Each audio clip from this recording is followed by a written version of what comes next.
What is joint venture in real estate?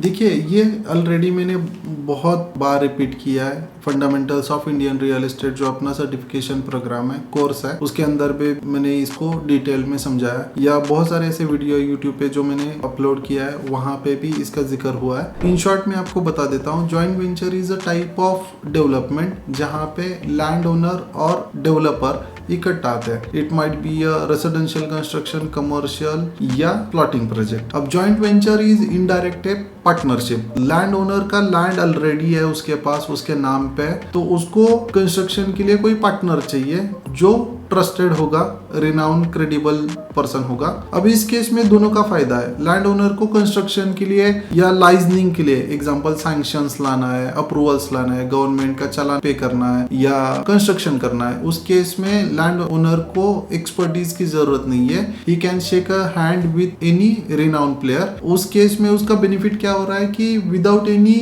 Money या headache उसको एक प्रोजेक्ट का पार्टनरशिप मिल रहा है, और जो कंस्ट्रक्शन कर रहा है, जो डेवलपर बिल्डर है, उसको लैंड कॉस्ट परचेस का जो भी कॉस्ट रहेगा वो पे करने की जरूरत नहीं है। वो कॉस्ट वो डेवलपमेंट में यूज करके उस प्रोजेक्ट को खड़ा कर सकता है। तो ये विन विन मॉडल है, type of real estate development है। अब जो भी प्रॉफिट आएगा वो सेलेबल स्क्वायर फीट में आएगा। एग्जांपल, कोई प्रोजेक्ट है, 1 एकड़ का लैंड था, उस पे 1 लाख स्क्वायर फीट का सेलेबल कंस्ट्रक्शन अप्रूव हुआ है गवर्नमेंट की तरफ से, तो उस केस में 40% जाएगा लैंड ओनर को। एग्जांपल, अगर ये 40-60 है, और 60% जाएगा कंस्ट्रक्शन जो भी कर रहा है डेवलपर बिल्डर उसको। अब ये रेशो कौन डिसाइड करेगा? It is a part of negotiation. जब भी ये डेवलपमेंट एग्रीमेंट साइन होगा ना, उसमें जो टर्म्स कंडीशंस है, कितना टाइम पीरियड लगेगा डेवलपमेंट करने के लिए या सैंक्शन के लिए कितना टाइम पीरियड लगेगा, चालान कौन पे करेगा, अप्रूवल्स का रिस्पॉन्सिबिलिटी किसका है, वगैरह वगैरह डिसाइडेड होता है। उसी केस में ये प्रॉफिट रेशियो डिसाइड होता है। अब मान लीजिए किसी लैंड पे बहुत ज्यादा एफएसआई है, किसी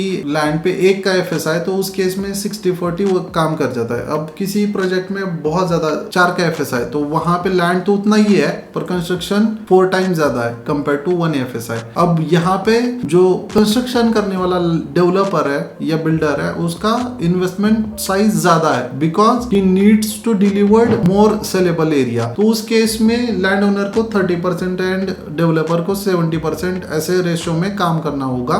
तो ये जो भी रेशियो है वो रहेगा negotiable, we can say case to case basis पे वो वेरी हो सकता है। अब लैंड ओनर को सिक्योरिटी डिपॉजिट के अगेंस्ट बिल्डर है 10% of land cost as a security deposit. वो रिफंडेबल हो सकता है, नॉन रिफंडेबल हो सकता है, again it's a negotiable thing, दे देता है, और उसके बाद डेवलपमेंट एग्रीमेंट साइन करने पे प्रोजेक्ट स्टार्ट होता है। अब पहले कैसे था कि लैंड ओनर रिस्पॉन्सिबल नहीं था अगर प्रोजेक्ट फेल हो जाता है, प्रोजेक्ट स्टक हो जाता है ड्यू टू मॉनिटरी इशू या फंड इशू। अब रेरा अथॉरिटी ने ये डिसीजन लिया है कि land owner is equally responsible if project got stuck. मतलब बिल्डर डेवलपर को पेनल्टी की तरफ से जो भी अमाउंट या जो भी पेनल्टी लगने वाला था वो लैंड ओनर को भी एप्लीकेबल रहेगा। It is like one sided deal, builder ही फंस जाता था, लैंड ओनर का कोई रिस्पॉन्सिबिलिटी नहीं था उस केस में। अब रेरा ने लैंड ओनर को रिस्पॉन्सिबल कंसिडर किया है इन टर्म्स ऑफ जेवी डील्स। इन शॉर्ट समरी क्या है, अगर जितना ज्यादा एफएसआई है, जितना ज्यादा कंस्ट्रक्शन सेलेबल एरिया रहेगा, उतना लेस रेशो रहता है लैंड ओनर का, क्योंकि बिल्डर का जो भी पैसा है वो कंस्ट्रक्शन में ज्यादा इन्वॉल्व होता है, इन्वेस्टमेंट साइज बड़ा होता है। मोर और लेस आपका कुछ भी क्वेश्चन रहेगा रिगार्डिंग जेवी, you can comment below. Thank you.